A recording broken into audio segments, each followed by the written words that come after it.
haram.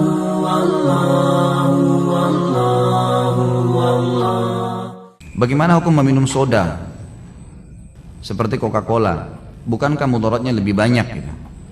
Tentu saja dilihat, kalau ditanyakan kepada ahlinya, saya bukan ahlinya di bidang itu, tapi ditanyakan kepada ahlinya, mungkin teman-teman medis ya, apakah minuman soda itu mudaratnya lebih besar daripada manfaatnya? Misal, kalau emang betul seperti itu, jangan dikonsumsi, jangan dikonsumsi.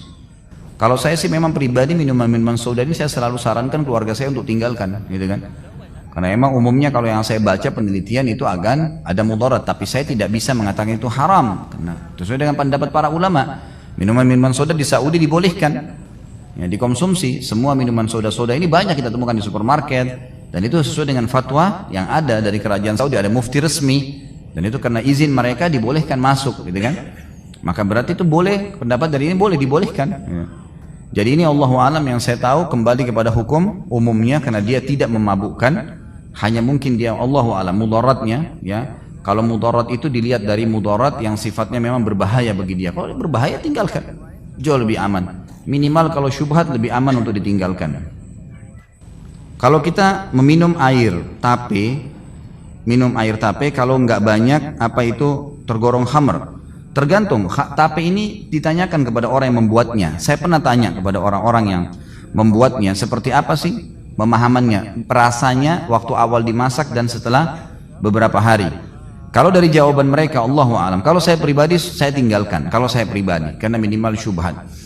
Dan antum tanyakan pada diri antum, kalau saya tidak makan, kenapa? Nggak ada masalah. Walaupun itu favorit kita ya, karena minimal masuk dalam bab syubhat. Tapi kalau seandainya tanyakan, saya pernah tanyakan, Pak, ini kalau dimasak, kebetulan saya mampir di Tol Cikampek pada saat ada saya taklim, kemudian ada penjual di kiri kanan, saya sempat tanyakan, ini bagaimana sih? Pembuatannya ini mengandung memabukkan nggak Pak? Bahasa, karena mereka biasa yang buat tahu itu.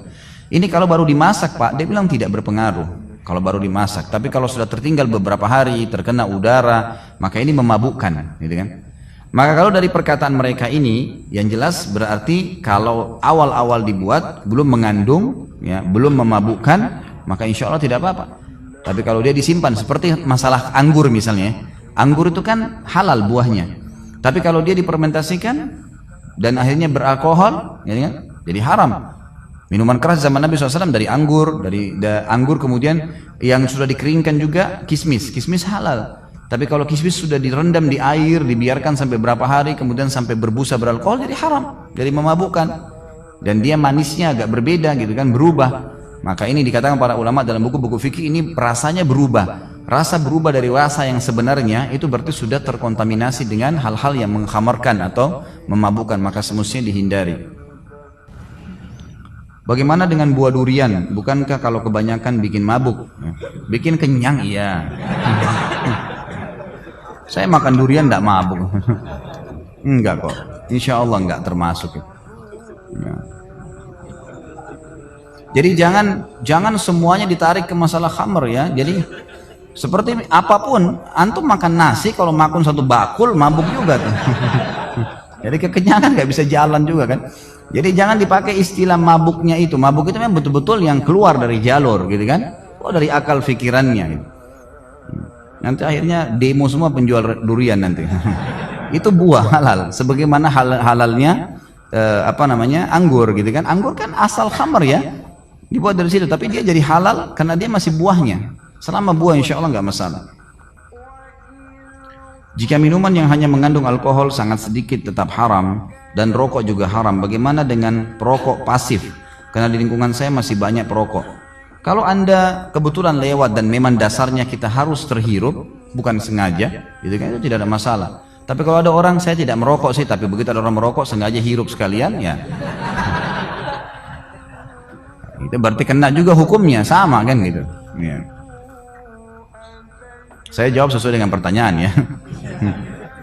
Kalau Anda iseng bertanya, ya saya juga iseng menjawab nanti. Saya kerja di hotel saya menyediakan minuman alkohol dan daging babi. Apakah gaji yang saya terima itu halal atau haram? Kalau haram, bagaimana cara membersihkan harta dari gaji saya? Teman-teman sekalian, semua yang berhubungan dengan hal yang haram ini lebih dominan kepada hukum haram. Lebih dominan ke hukum haram, gitu kan? Minimal syubhat. ya, minimal syubhat. Jalan keluarnya cari tempat yang aman. Cari tempat yang aman. Kerja di tempat yang aman, lebih tentram, jelas. Banyak kok insya Allah tempat-tempat yang itu. Jangan dipaksain gitu kan. Kalau anda memang jiwanya di perhotelan, cari perhotelan syariah. Sekarang sudah mulai banyak gitu kan. Ada teman-teman kita sudah di Jakarta, sudah banyak sekali hotel-hotel syariah yang bisa dimasuki kerja, melamar. Insya Allah mereka menerima kalau punya pengalaman gitu kan. Itu lebih aman. Atau cari tempat kerja di restoran yang memang jauh dari minuman-minuman keras, yang memang kalau bidangnya di situ, ya itu maka lebih baik. Allahu a'lam. Karena kalau ada khamar terus kita mau mengatakan gajinya halal atau haram, menjawabnya bagaimana? Tentulah lebih dominan kepada haram, karena ada yang haram di situ kan.